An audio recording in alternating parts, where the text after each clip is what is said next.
Eh, Hemos elegido la invitación que me hizo el CISAESI, ¿no? Muy amablemente.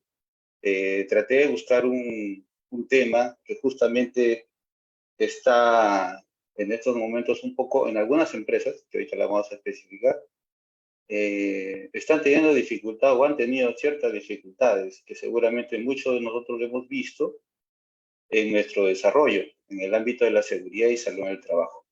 Vamos a hablar específicamente sobre la elección del supervisor de seguridad y salud en el trabajo y ver una propuesta de cambio normativo, porque justamente estos espacios, este espacio como es la institución CISAES y el CIP, también debe ser una caja de resonancia para las entidades como el Ministerio de Trabajo y otras que puedan eh, generarse cambios en la norma.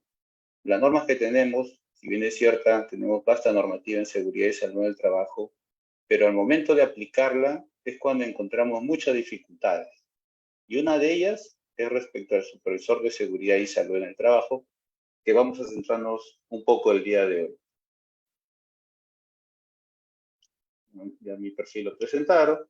Entonces, el contexto básicamente está en las cartas inspectivas que SUNAFIL ha ido enviando a muchas empresas en el transcurso de enero y febrero. SUNAFIL, como sabemos, es el ente rector, ¿no? El ente fiscalizador creado por la ley 29981, en la cual esta autoridad pública se encarga de también reglamentar, controlar y fiscalizar, ¿no? El cumplimiento de las disposiciones legales. O sea, su labor es fiscalizador, como todos bien sabemos. Ahora, estas cartas inductivas que han ido en esas competencias de fiscalizadora, es cuando, creo que ahí está, ya puedo abrir la cámara. Ok. Entonces, estas cartas han ido llegando a diferentes empresas, micro, pequeña, gran empresa, para que justamente declaren la constitución de su comité o la elección de su supervisor de seguridad y salud en el trabajo. En ese contexto, mi persona también se desarrolla en el ámbito del servicio de las consultorías y justamente estábamos con unas empresas que no, por ejemplo, ¿no? Sabemos que la elección del supervisor o los representantes debe ser entre el personal que no es de dirección y de confianza. Pero existen empresas que no tienen, que todos son de confianza, o que por la cantidad de trabajadores son uno o dos, teniendo en cuenta que una microempresa, estamos hablando de 1 a 10 trabajadores. Entonces, en ese sentido, en ese ámbito en el cual tenemos una empresa que tiene 1 o 2, ¿será posible hacer todo el proceso de elección del supervisor de seguridad y salud en el trabajo? Es una pregunta que justamente es un poco difícil de responder. La norma es clara, como dicen las instituciones. La norma te dice que debes elegir a un supervisor de seguridad y salud en el trabajo. La norma te dice que cuando eres de 20 más trabajadores debes constituir un comité.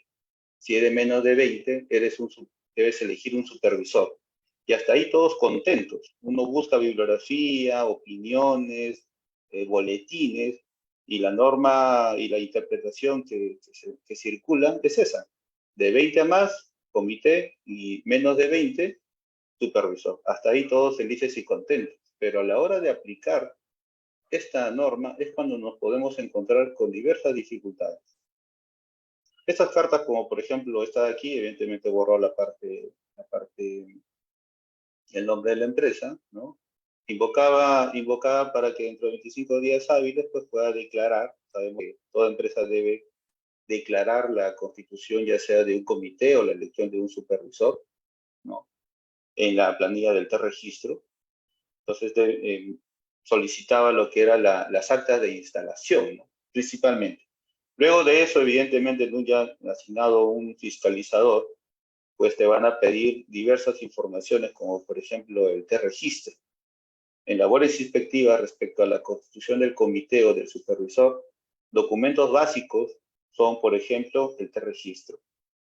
Y en ese sentido, en la experiencia también de de las inspecciones, las inspecciones MINTRAS o la auditoría MINTRA que se realiza o que realizamos, eh, encontramos ahí algunos errores también por parte de las empresas y las personas que están encargadas del área del servicio de seguridad y salud en el trabajo, en la cual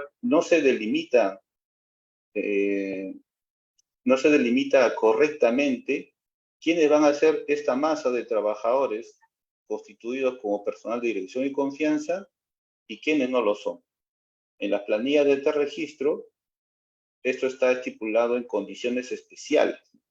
Entonces, si uno para poder decir quiénes son la parte de dirección y confianza y quiénes no lo son, tendría que citar al registro, que es información básica que toda empresa tiene.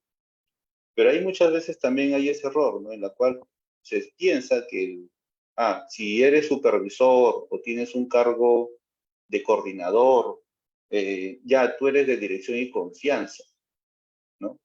Entonces, esa óptica también genera errores, porque es por eso el motivo que pues estas cartas también solicitan el registro, ¿no? Para verificar que la elección de tu representante de trabajador ha sido de la masa de trabajadores que no son de dirección y confianza como lo estipula la ley o reglamento.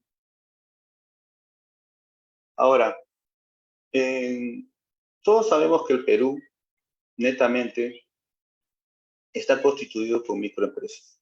Las empresas o las grandes empresas son las menores. Y en estas microempresas existe también la formalidad y la informalidad.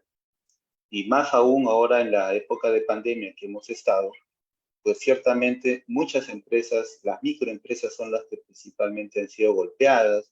Había muchas empresas que han cerrado, otras empresas que han nacido, han cambiado de giro, pero sí en este contexto de microempresa. Entonces, por ejemplo, citando a este presidente del gremio de pequeña y microempresa de la Cámara de Comercio de Lima, menciona que hay aproximadamente 3 millones de pequeñas y microempresas. Entonces, y estas microempresas, llámese, que elaboran, que pueden emplear de 1 a 10 trabajadores. Entonces, la gran masa laboral está en esas microempresas. El 88.9 de todo este grupo representa la microempresa, ¿no? De manera general, las pequeñas empresas, se ha cortado,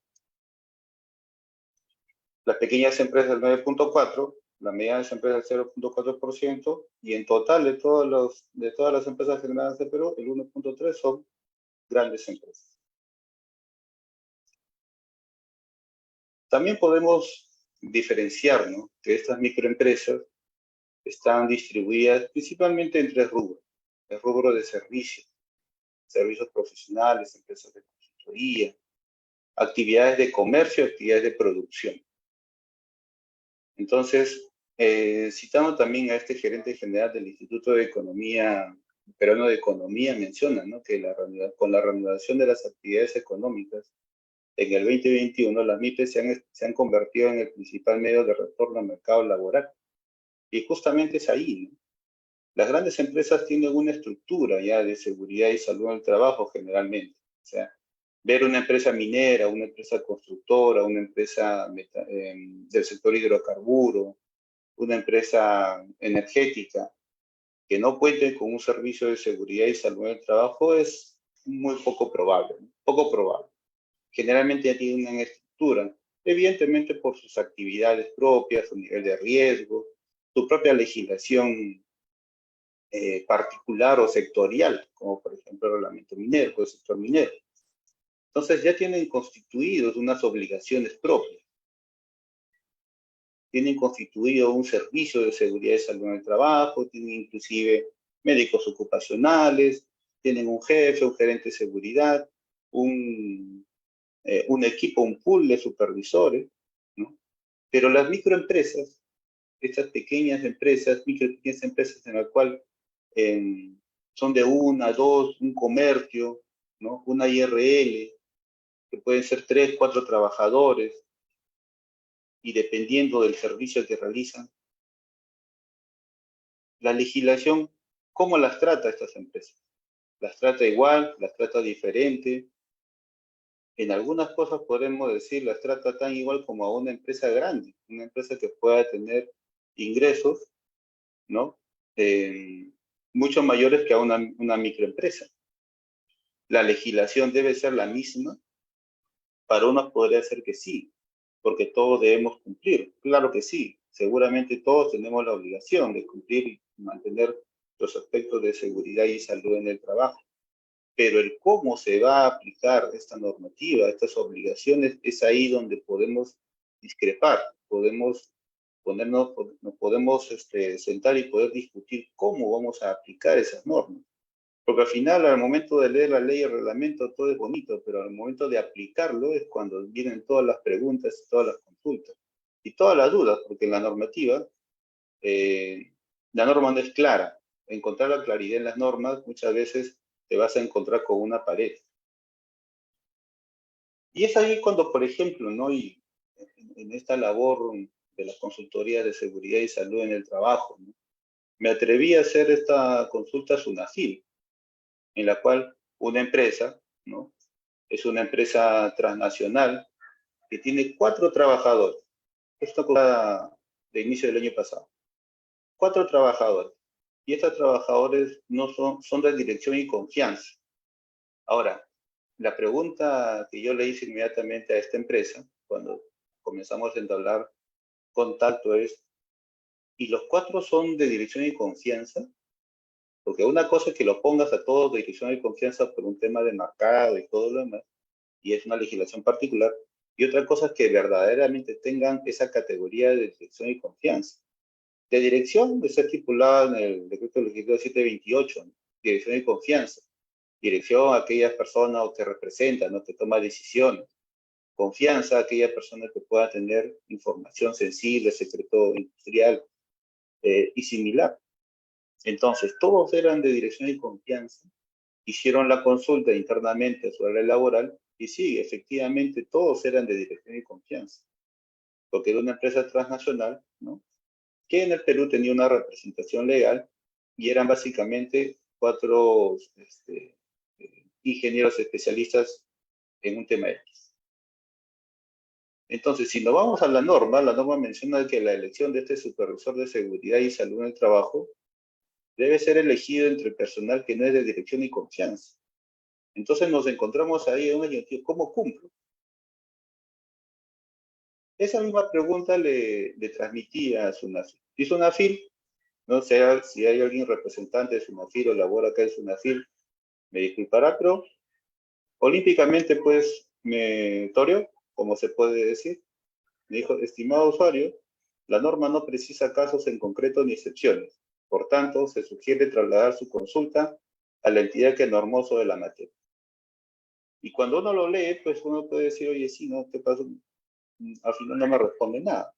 Pero no me va a responder nada porque no es su competencia. SUNAFIL, su labor es fiscalizar bajo la normativa. Y sí, ellos no promulgan las normas. La ley y el reglamento fue promulgado por el Ministerio de Trabajo. Entonces, ¿a dónde nos vamos? Si SUNAFIL te va a fiscalizar bajo la norma y la norma te dice que si eres menos de 20 trabajadores, tienes que tener un supervisor. Pero si a la vez la norma te dice que no, que este supervisor debe ser elegido entre el personal que no es de dirección y confianza, y tu norma y tu empresa, todos son de confianza, ¿cómo llego a buscarle una solución? Me quedo entrampado, ¿no? Y es así, muchas empresas pasan por eso.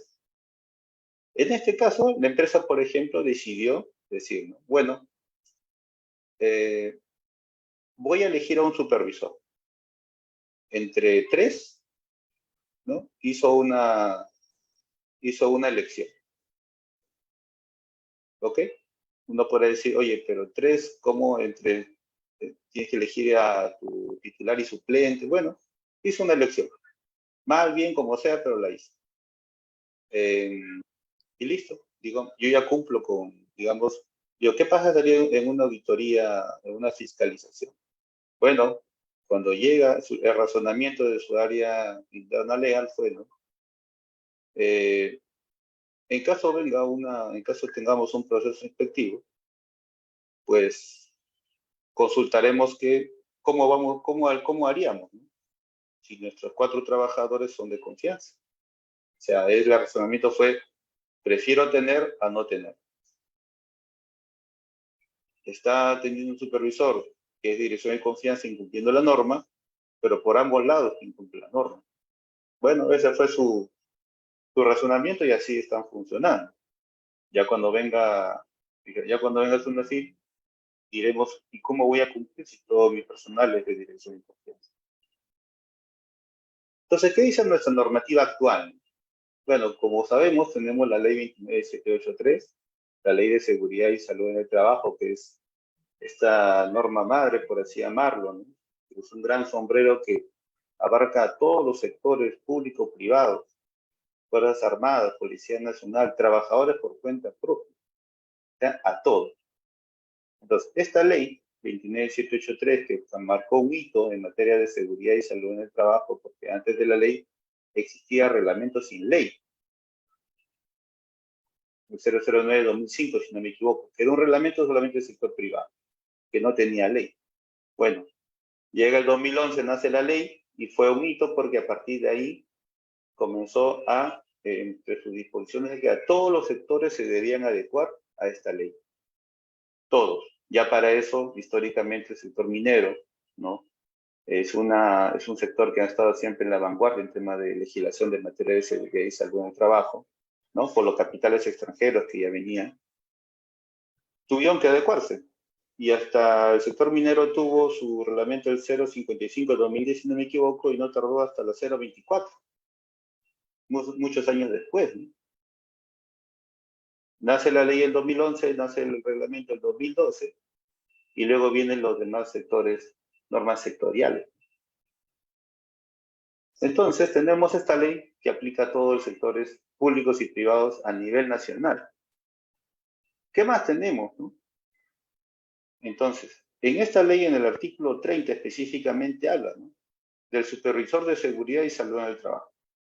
En los centros de trabajo con menos de 20 trabajadores son los mismos trabajadores quienes nombran al supervisor de seguridad y salud en el trabajo. Entonces acá te dice que lo nombra.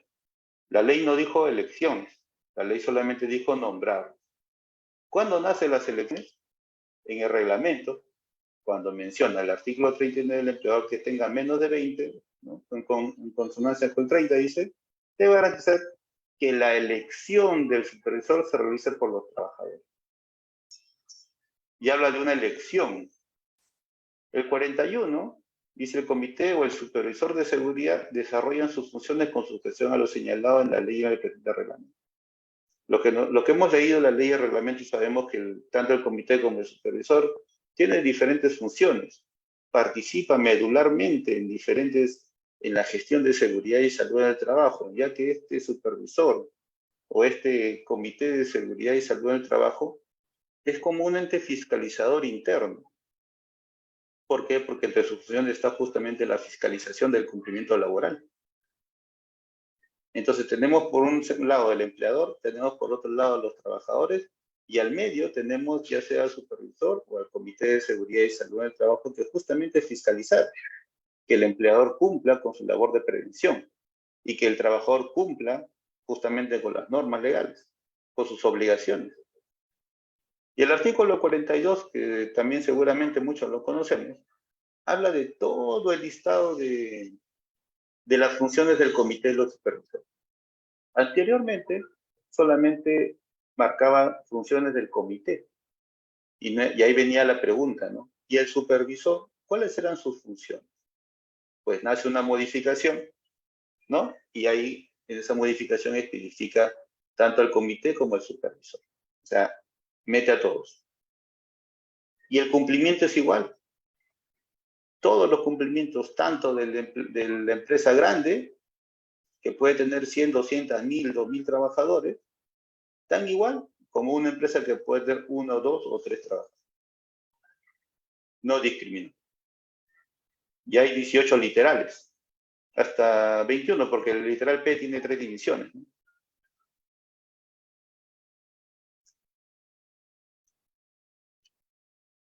Esa es la legislación que tenemos. Entonces, vemos un poquito acá en el vecindario, ¿no? ¿Cómo, de qué manera nuestros vecinos cuentan con esta figura? ¿Será igual? ¿Será diferente? Porque la normativa de nuestra sociedad peruana, chilena, argentina, ecuatoriana, colombiana, más o menos adolecemos de lo mismo. Tenemos mucha legislación similar, más o menos. Entonces, en esta legislación comparada que también nos ayuda a poder marcar cómo podemos hacer, cómo lo hacen de repente es mejor, es peor, nos puede ayudar un poco también a clarificar cómo podemos abordar esta elección del supervisor, que vemos que en algunas veces, muchas, no es viable, ¿no? En vez de que la norma nos ayude, ya que el objetivo de la norma es fomentar una cultura de prevención, tenemos muchas normas, como tenemos esta frase, ¿no? En Perú tenemos todo está de repente normado, pero al momento de cumplirlo es cuando sufrimos. ¿Y quién sufre? La microempresa. No el legislador que hizo la norma y que dijo, ah, bueno, yo voy a hacer esto así y que todo el mundo debe cumplir, sino el que lo va a ejecutar es el que sufre y que se ven esas disyuntivas.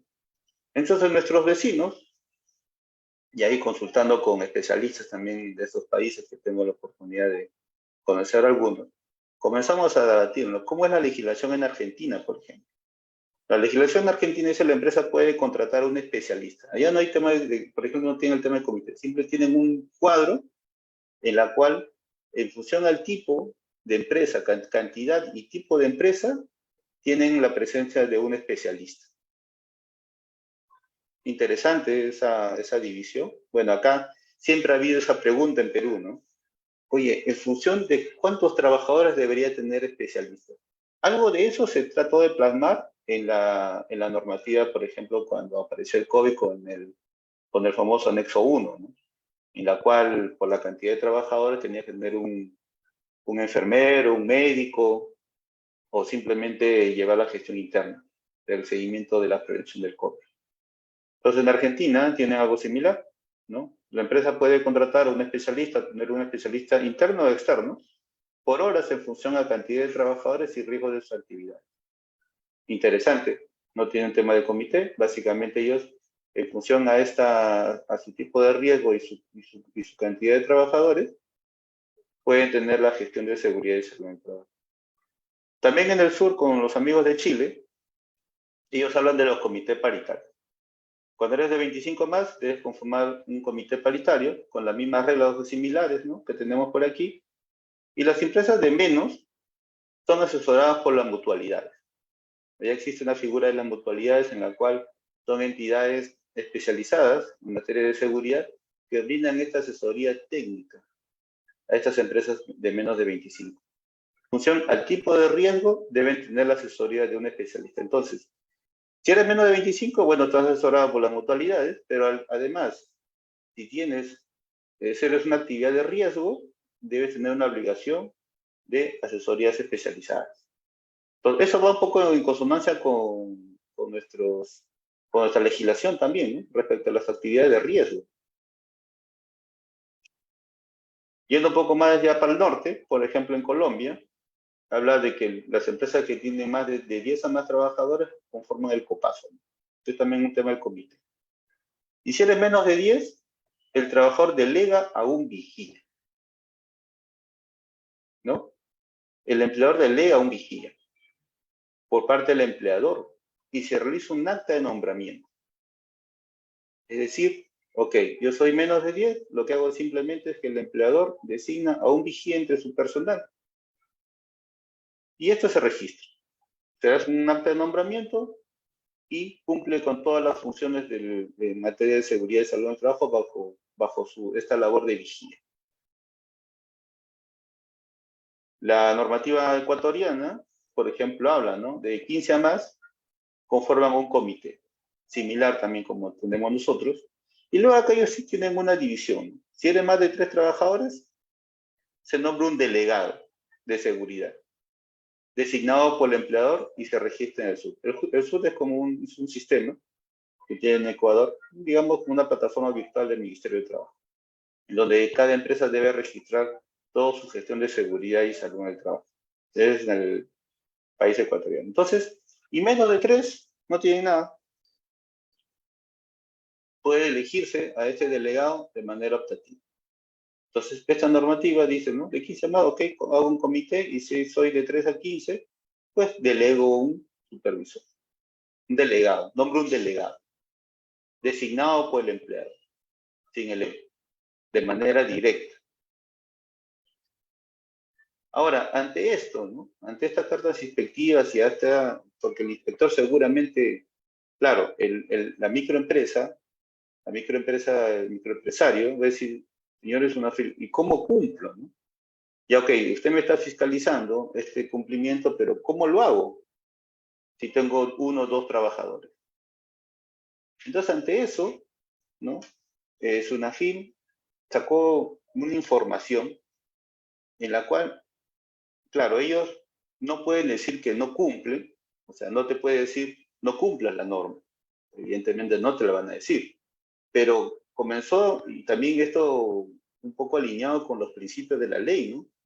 Podríamos citar el principio de primacía de la realidad en el sistema laboral, en la cual, ¿cómo voy a elegir si tengo 1 o 2 trabajadores? Y teniendo en cuenta todavía el reglamento, la RM 245, que lo vamos a ver, que lo hemos visto también. ¿Cómo cumplimos la 245? Entonces, las cartas inductivas, dice, eres el único trabajador en planilla y recibiste una notificación en la casilla electrónica, dice, ¿no? Que solicita la declaración de tu comité o supervisor de seguridad y salud en el trabajo. Debo elegir un supervisor. Si eres el único trabajador y eres considerado personal de dirección de confianza, no se podría cumplir con la obligación legal señalada. Para responder tu carta electrónica debes juntar, etc. Entonces acá te está diciendo ya, bueno, en su postura, ¿no? Porque también Sunafil tiene que interpretar también este cumplimiento, ¿no? Si bien es cierto, las normas son tal cual escritas, una interpretación textual, pero también las normas se interpretan, no solamente se va a la literalidad de la norma. Es por eso que existen varias respuestas, varias por Sunafil en la cual, ¿no? Por ejemplo, el tema de capacitación, ¿no? Había una resolución de un caso de una empresa, por ejemplo, que había dado sus capacitaciones en un solo día, 4 horas, 1 hora, un tema por cada hora. Entonces, en esa inspección, ¿no? La empresa inspeccionada mencionó que ya había cumplido con sus 4 capacitaciones. Claro, tema A, B, C, D, 1 hora, en un solo día hice mis 4. Pero cuando vamos a las definiciones, ¿no? De capacitaciones que tenemos, ¿no? en el reglamento, habla de transmisión de conocimientos, ¿no? Teóricos y prácticos para generar competencias en el trabajador. Entonces, en 1 hora, si bien es cierto, en la literalidad de la norma, voy que cumplo mis 4, pero estaría realizando esta labor de transmitir al trabajador conocimientos para que genere competencia en 1 hora, un tema al año. Entonces, no solamente se va a la literalidad de la norma, y así hay muchos. Y ahí es cuando la empresa inspeccionada puede decir, oye, pero estás abusando de tu labor inspectiva y muchos argumentos, ¿no? Pero es una interpretación simplemente textual.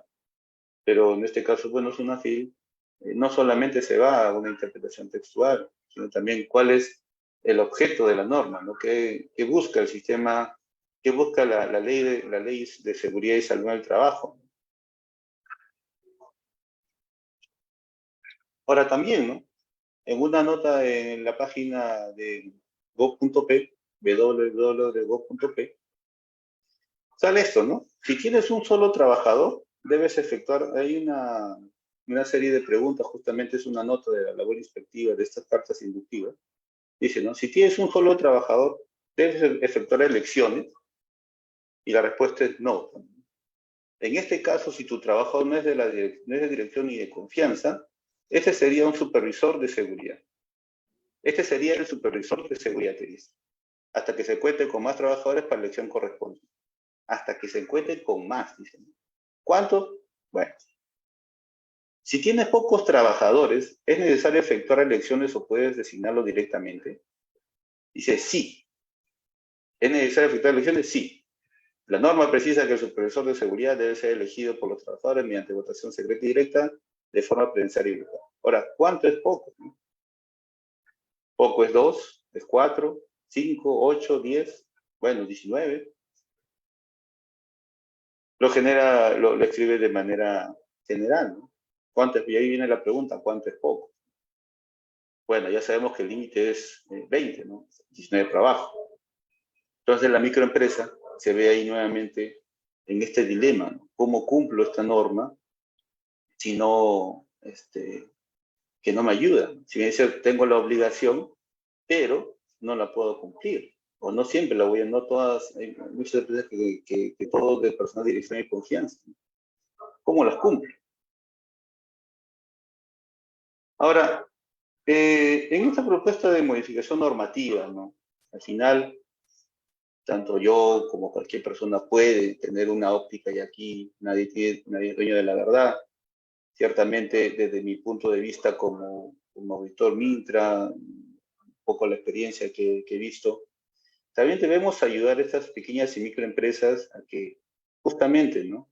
Y amparado en el tubo de la Ley de Promoción de Competitividad, Formación y Desarrollo de la micro y pequeña empresa, ¿no?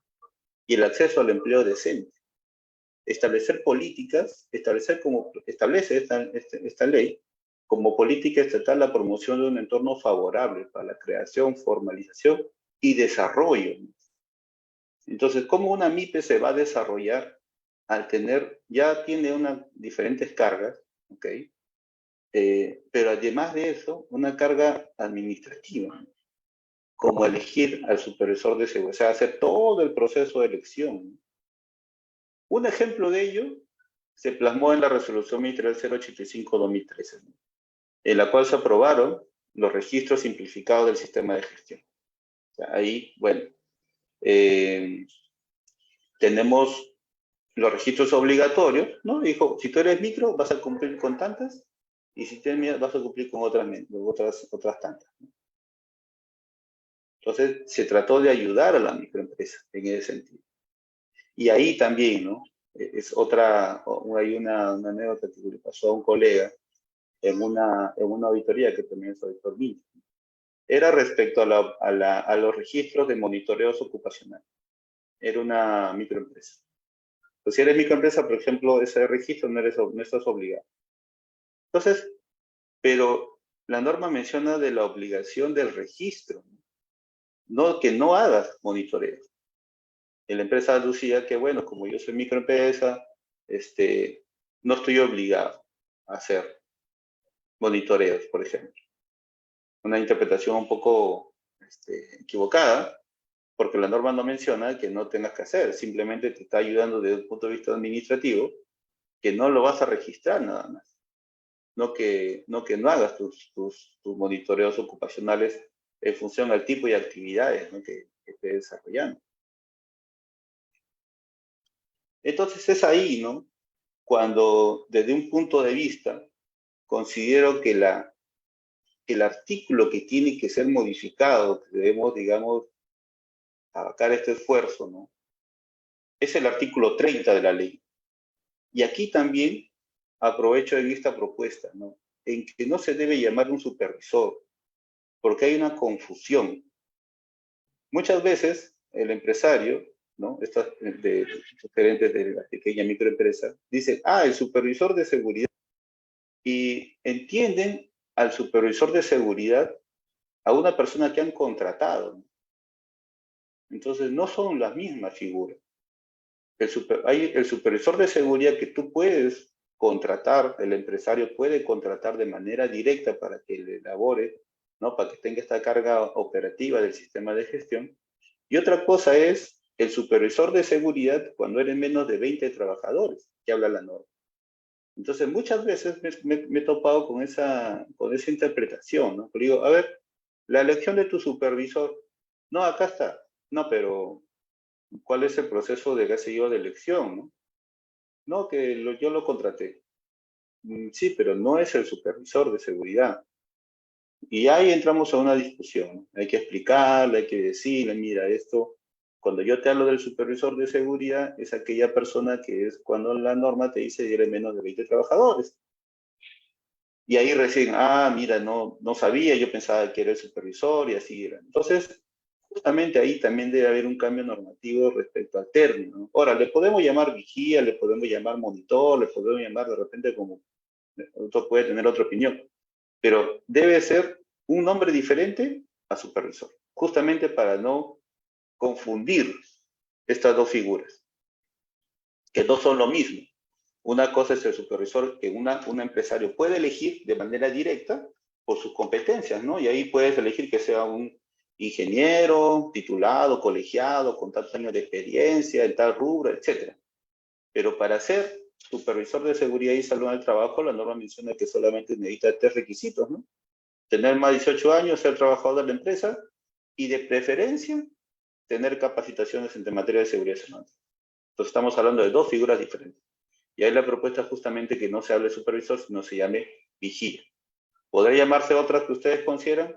Puede ser, pero la propuesta sería que no se llame supervisor, sino un nombre diferente.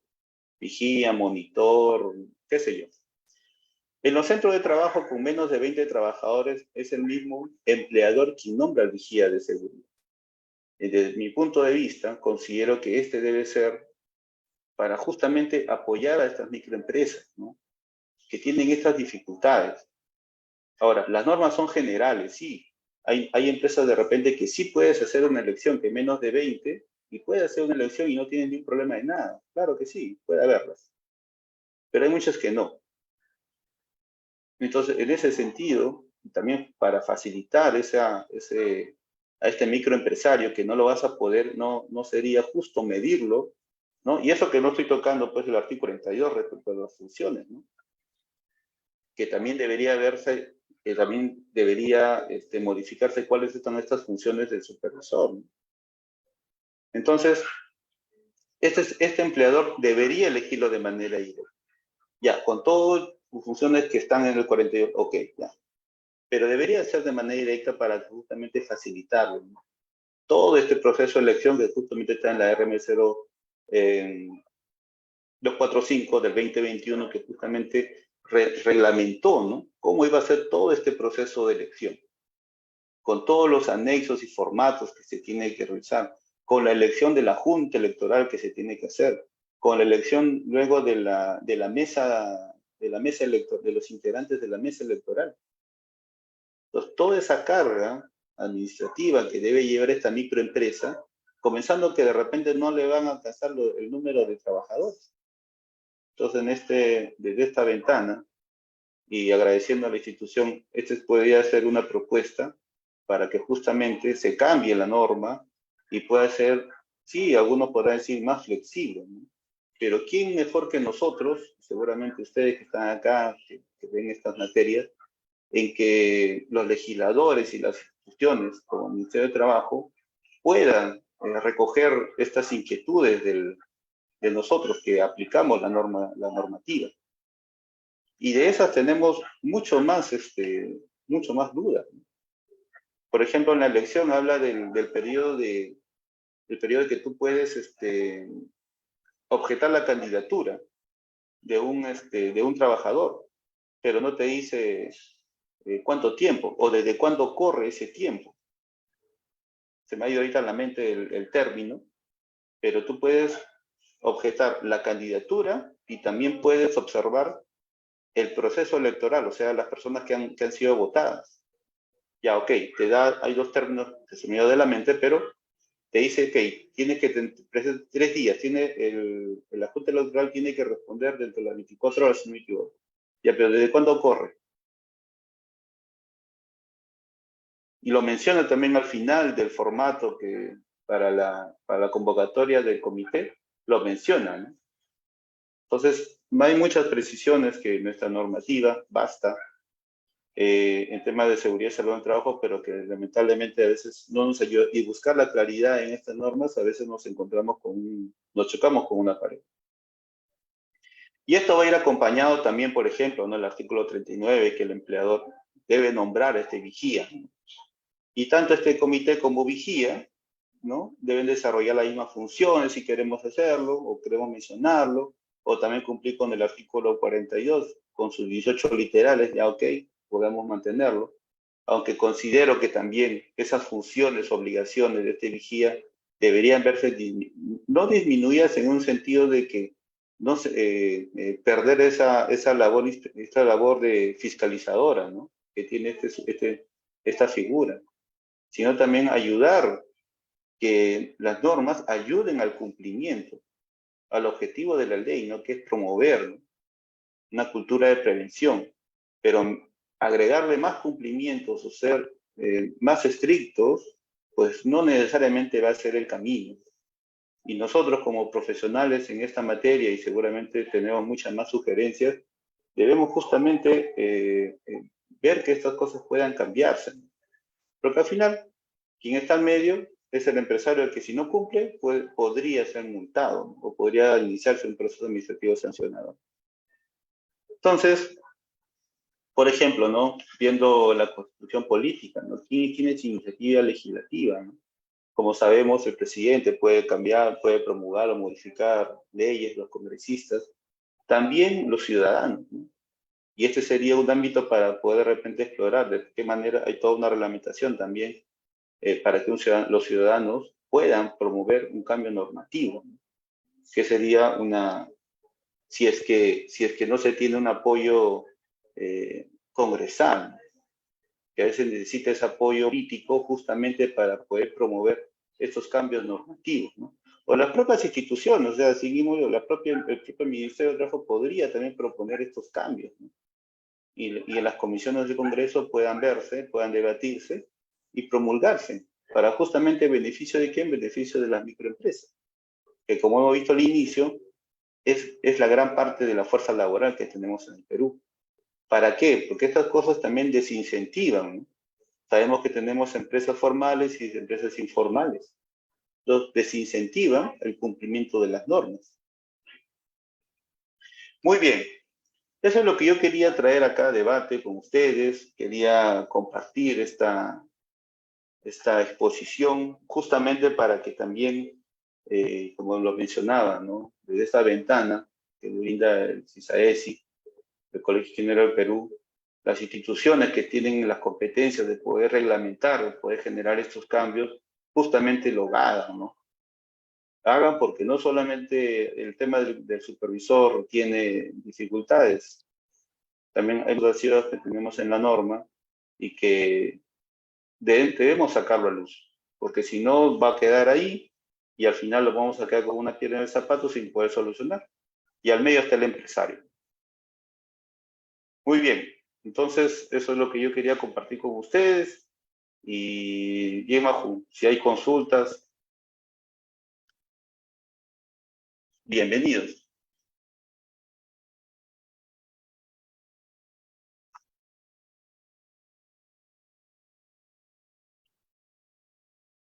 Ahí está, las tachas de impugnaciones, ahí.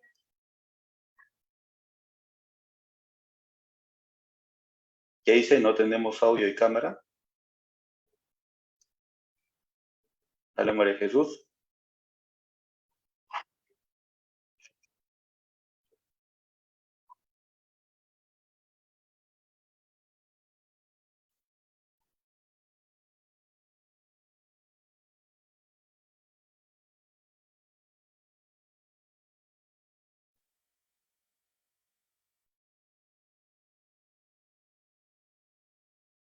María Jesús, ¿me escuchas?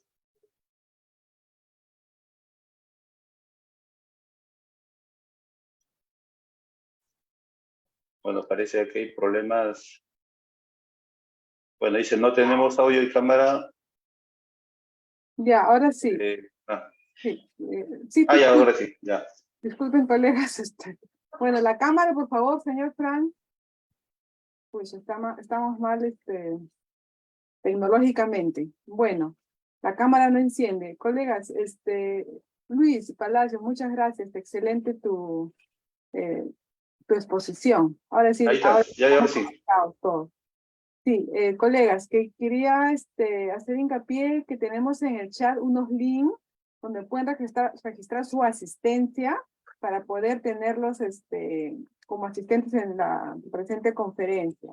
Todas sus preguntas pueden hacerlas por el chat o solicitar así con la manito para activar su audio y puedan hacer preguntas al ingeniero directamente. No sé si alguien tiene preguntas. Aquí está el ingeniero Yuri León, que está alzando la mano para hacer preguntas.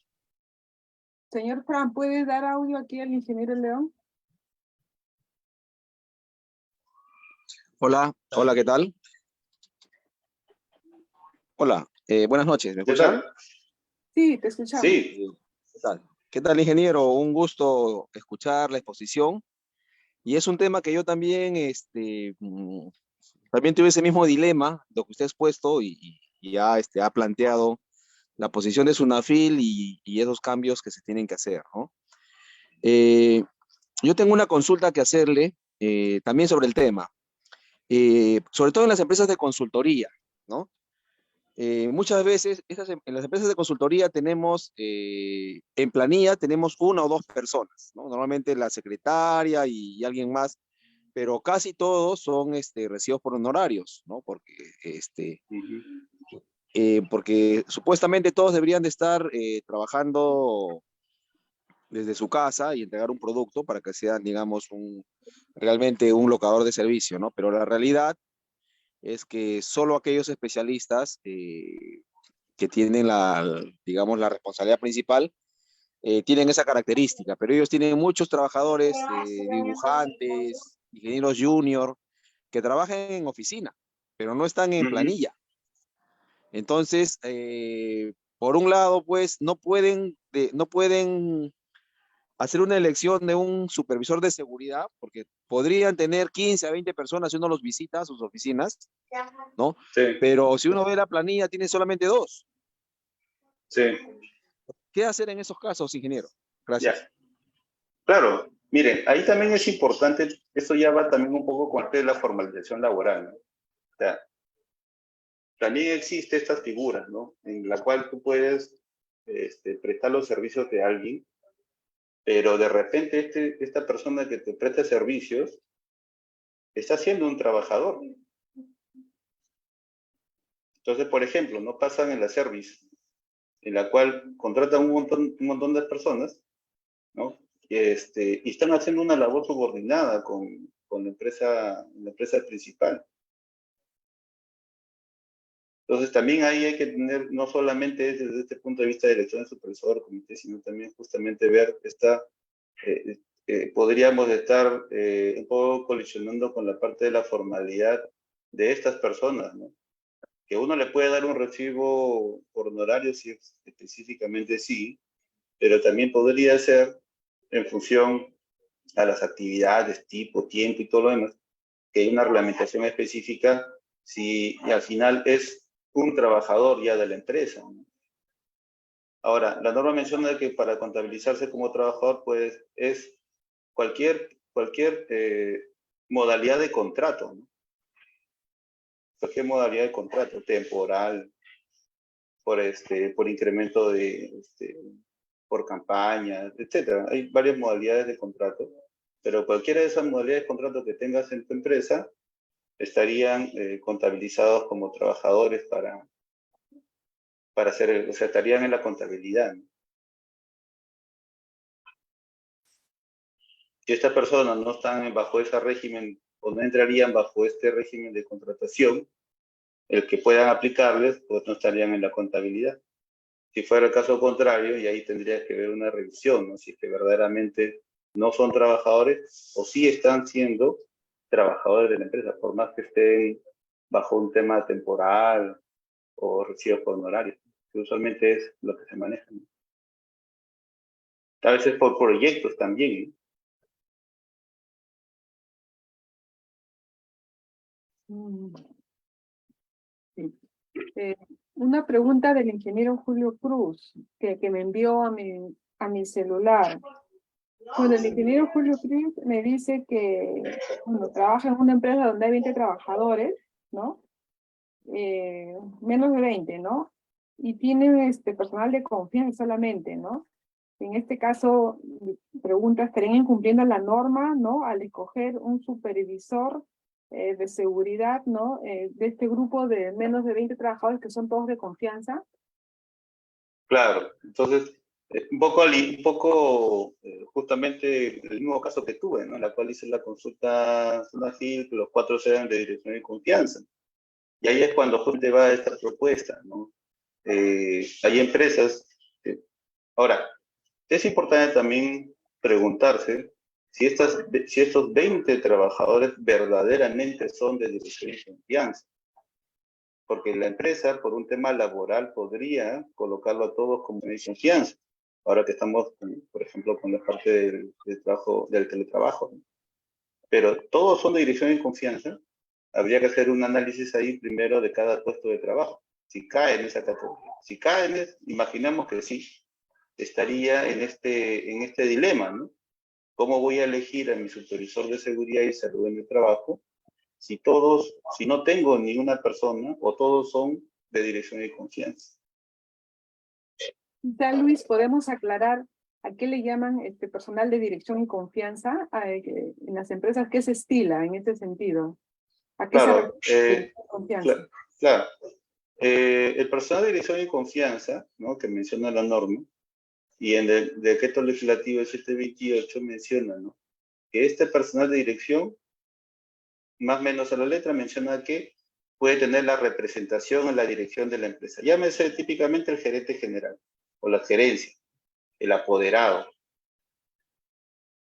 Las personas de confianza, ¿no? Son aquellas que tienen, por ejemplo, acceso a información sensible. Por ejemplo, una secretaria de gerencia general puede ser una persona de confianza. Las personas que son de contabilidad, por ejemplo, son personas, podrían entrar en esa categoría de confianza, porque conocen las cuentas, conocen toda la parte financiera contable de la entidad. Puede ser que un coordinador del área técnica, de repente, tiene acceso a lo que son las valorizaciones, tiene acceso a lo que son las propuestas técnicas, tiene información a secreto, a secreto industrial, ¿no? Entonces, entrarían en esa categoría de confianza. Y los otros trabajadores o trabajadores, digamos, no, la norma no especifica, simplemente que no son de dirección ni confianza. Ya. Aquí hay una pregunta de Edith S. Dice, en el decreto supremo 245-2021 del Ministerio de Trabajo, dice que solo puede ser reelegido el supervisor una vez. Y si en mi organización solo tengo 2 trabajadores, automáticamente el otro colaborador será elegido supervisor por su compañero. Su compañero, ¿no? Entonces, claro, la norma menciona que puede ser elegido, o sea, tú lo puedes elegir una vez nada más. O sea, vence mi mandato, tanto para lo que es el comité, ¿no? Elige mi mandato, ok, me puedo volver a elegir, sí. Y al siguiente me turno. Entonces voy a estar ahí en ese círculo. Entonces justamente ahí es cuando estas dificultades, ¿no? Por lo que entiende esta señorita dice, seguramente trabaja en una empresa, una microempresa. Entonces, ¿cómo la hago cumplir? Y justamente la 245 habla también de la junta electoral. Y la junta electoral, si vemos los formatos, ¿no? Son presidente, secretario, vocal 1, vocal 2. Ya, ahí estamos hablando. Si bien es cierto, también la 245 menciona que cuando eres menos de 20, la conformación de la junta electoral es optativa, ¿no? Lo menciona en el numeral 9. Pero ahí nomás ya te estás, ok, puede ser optativa, pero en tus formatos, que también son obligatorios, habla de, si tú ves los formatos, para todos los formatos que se firma, el acta de instalación, el acta de proclamación, todo lo lleva la Junta Electoral. Entonces, ¿quién firmaría ahí, por ejemplo, si no tengo Junta Electoral? ¿Lo firmaría el representante de la empresa? ¿Quién lo va a firmar? También entraría esa otra pregunta. Entonces, justamente por eso es desde este punto de vista, una propuesta personal es que se cambie ese artículo de la ley indicando pues que la elección de este vigía, comenzando que no debería llamarse supervisor, ¿no? Sino vigía, monitor o como quieran llamarlo, pero no supervisor, para no generar esta confusión, debería ser elegido directamente por el empleador. Y nos ahorramos toda esta carga administrativa. Y ahora otros podrían decir, ¿no? Porque al final es un debate y unos podrán estar de acuerdo, otros no, que es lo más normal. Decir, oye, ¿por qué vamos a flexibilizar todo? ¿No? Ya, ok, le damos un punto medio y es justamente estos espacios para poder debatir entre colegas y poder ser que salga una propuesta normativa desde la propia institución, ¿no? Que también podría ser algo importante, porque como le menciono, ¿no?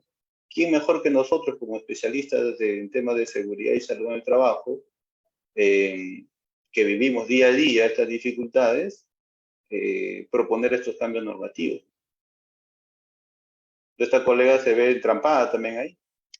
¿Qué hacen? O el colega Cruz, ¿no? Y Sí, los 20 son de confianza, ¿no? Y se debe estar ahí jalando los pelos porque, ¿cómo cumplen? sí, ese es el problema, ¿no? La confusión que genera o que la norma tiene un vacío en realidad, pues, ¿no? Es así. Exactamente. Buscar la claridad en la norma a veces uno tiene un problema particular o quieres ir buscar la norma. Por ejemplo, otro tema del tema de las elecciones entre el comité y los subcomités. Un colega una vez conversando, ¿no? De este tema me dijo, Luis, para ti, en la elección del comité, imaginemos que son 3 sedes. Vas a tener un comité central y los subcomités. Ya, los subcomités está claro que se va a elegir, la masa de trabajadores va a ser los que están en la CDA. El otro subcomité de los trabajadores que están en la CDB. Y el comité central deben ser ¿de dónde? ¿De todos o de todos menos la CDA y la CDB? Tampoco menciona la norma. Aunque Sí, implícitamente, ¿no? No lo dice textualmente, pero implícitamente da a entender que es de todos. sí. Pero Aquí, ponte, sí, sí, continúa. no, digamos, ya para terminar esta parte, ¿no? Pero en la interpretación uno podría decir, estar interpretando bien, estar interpretando mal. Uno seguramente busca un apoyo legal, un apoyo en tu área legal y pues el tema del derecho es muy amplio, ¿no? No todos los abogados son especialistas en temas laborales. Uno puede ser abogado, pero hay penalistas, civilistas, los civiles están algunos especializados en contratos, los laboralistas tampoco, no necesariamente porque eres laboralista vas a saber todo, ¿no? Como cualquier profesional. Y muchas veces cuando buscas una opinión legal, la opinión legal es más etérea o muy amplia y no te ayuda mucho. De repente tú quieres una respuesta que si puedo o no puedo, al final tú deseas que te respondan. Pero a veces, generalmente, las respuestas de las áreas legales son podría. No te dicen ni sí ni no. Pero bueno, son ya situaciones que se presentan. Sí, aquí tengo una pregunta de Alfredo Antesano y me dice si el empleador solo tiene un trabajador, por lo tanto sería automáticamente nombrado, y si no quisiera aceptar. Alfredo Antesano, si es el mismo Antesano que conozco, un saludo, Alfredo. Y ahí justamente está el debate, ¿no, Alfredo? Si eres uno, tú te autoeliges, ¿no? Y bueno, como sabemos, este espacio es para eso. De repente podríamos decir, ¿no? Oye, cuando eres un solo trabajador, ya no sería razonable tener nada, ¿no? No debería existir esta figura. ¿A quién voy a supervisar si yo soy el único trabajador? O sea, yo soy el titular gerente. Una IRL, por ejemplo. Sí, Muy buena observación, amigo Alfredo. Claro, cuando es una EIRL, pues para ese caso, ¿no? Claro. Así es. Colegas, ¿alguna otra pregunta que quieran hacer en forma, con audio? Hay una pregunta. Yuri, ¿otra pregunta?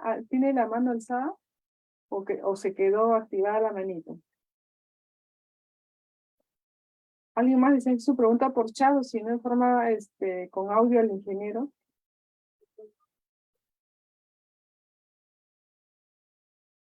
Bueno, creo que ya no hay preguntas.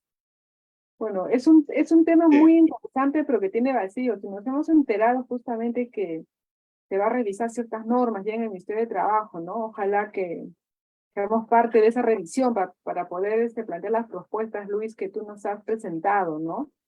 Justo hemos recibido una invitación, ¿no? Para participar de estas mejoras que se va a hacer en la normativa, ¿no? Y esa es la comunicación para los colegas, ¿no? Sus propuestas va a ser muy importante en este caso, ¿no? Para poder actualizar las normas, ¿no? A través del... Qué bueno si hay estas invitaciones. Yo seguramente acá entre los 28 conectados y seguramente los que están en el Face hay muchos colegas que también pueden aportar, ¿no? Con todo lo que colocamos en las normas, ¿no? El día a día las revisamos. Sí, seguramente ya pronto vamos a convocar a reuniones para grupos de trabajo, metas de trabajo, para poder analizar también y aportar todos, ¿no? No solamente nosotros, el colegio de ingenieros, sino los colegas que día a día están pues en campo, ¿no? En diferentes empresas y con su experiencia nos pueden ayudar para aportar, ¿no? Estos cambios normativos. Hay una pregunta del usuario AP, justamente lo estoy leyendo acá, dice, ¿no? En su propuesta de designación del vigía por parte del empleador se está considerando ya sea personal de confianza o trabajador, o solo trabajadores que no sean de confianza. Eso justamente es algo que también en este razonamiento me preguntaba, ¿no? Yo considero que debe ser cualquiera. No diferenciar entre si es de confianza o no, porque estaríamos nuevamente en una revisión, de repente, nuevamente entrampando, ¿no? Yo considero que debería ser más simple. Ok, una postura, y ese es justamente el debate, ¿no? Podría ser, no, vigía voy a elegirlo entre el personal que, que no es de dirección de confianza. Pero entraríamos nuevamente a la dicha del amigo, del colega Cruz, si no me equivoco, ¿no? Donde todos son de confianza. Entonces, justamente eso es para seguir analizándolo un poco más a profundidad y poner en debate pues todos estos puntos de vista que bueno, enriquecerían cualquier propuesta, ¿no? Esta o cualquiera que podrían hacer, ¿no? Sí, Elmer Díaz, que es nuestro colega, Elmer Díaz nos dice, hay muchos vacíos, sería bueno tratar el tema también de los comités para simplificar los procedimientos de elección, ¿no? Sí. Sí, también el tema del proceso de elección es otro, porque habla de la Junta Electoral, habla de la elección de la mesa electoral. Se entiende que para que la Junta Electoral, por ejemplo, designe a los miembros de la mesa electoral. Ahora, por ejemplo, algo que todavía no cierra, por ejemplo, no es que sea votación secreta cuando es virtual. Y todas las empresas generalmente, bueno, seguramente hay plataformas que puedan guardar esta confidencialidad, pero generalmente una empresa utiliza formulario de Google o formulario de Office u otros formularios, en lo cual el usuario puede ver quién votó y por quién votó. Sí, entonces ya no es confidencial, ya no es, ¿no? Se sabe quién. Entonces ya pierde la confidencialidad. Esa todavía está vigente, que no es normativa, ¿no? Por el COVID, Sí, ¿no? claro, sí, dice que tiene que ser secreta y directa, ¿no? Pero está vigente la normativa entonces, ¿no? Que puede ser virtual la elección. Por la emergencia sanitaria, me refiero. No, claro, o sea, y justamente la emergencia sanitaria mencionaba este tema por ejemplo, en el tema de la emergencia sanitaria, otro punto que yo ahí estuve un poco en debate con unos colegas, ¿no? Decían, Luis, y lo escuché de muchos también abogados en opiniones, ¿no? Y que de repente todos los profesionales mencionaban, no, la norma menciona, creo que era el decreto ejecutivo 1499, ¿no? Que interpretaban que el comité tenía vigencia continua, o sea, se renovaba automáticamente el comité. Pero el artículo de mención no habla del comité, habla del representante de los trabajadores, que continuaba su mandato. No hablaba del comité. Todo el mundo interpretaba, en mi opinión, ¿no? No habla que la vigencia del comité automáticamente continuaba. Bueno, y aparte que también, ¿cómo haces, no? Okay. ¿Cómo harías los representantes continúan, los representantes del empleador? Tendría que hacer una nueva acta de instalación, bueno, en fin, hay que dar muchas cosas abiertas. Claro, muchas cosas por debatir, ¿no? Bueno, estimados colegas, muchas gracias por su participación. Luis, te agradecemos una vez más. El ingeniero Albinagorda no se encuentra, salió a una reunión del Colegio de Ingenieros, pero desde ya agradece tu presencia y tu apoyo en estas conferencias virtuales, ¿no? Muy pronto presenciales que van a hacer, porque ya el colegio ya tiene las puertas abiertas ya para todos, ¿ya? Ya tenemos la licencia y funcionamiento, colegas, y muy pronto ya nos veremos presencialmente, todos en el Colegio de Ingenieros, ¿no? Como era anteriormente, antes de la pandemia incluso. Ok, Qué bueno, qué bueno. muchas gracias. Luis, muchas gracias una vez más de parte de la Junta Directiva, de todos nuestros colegas.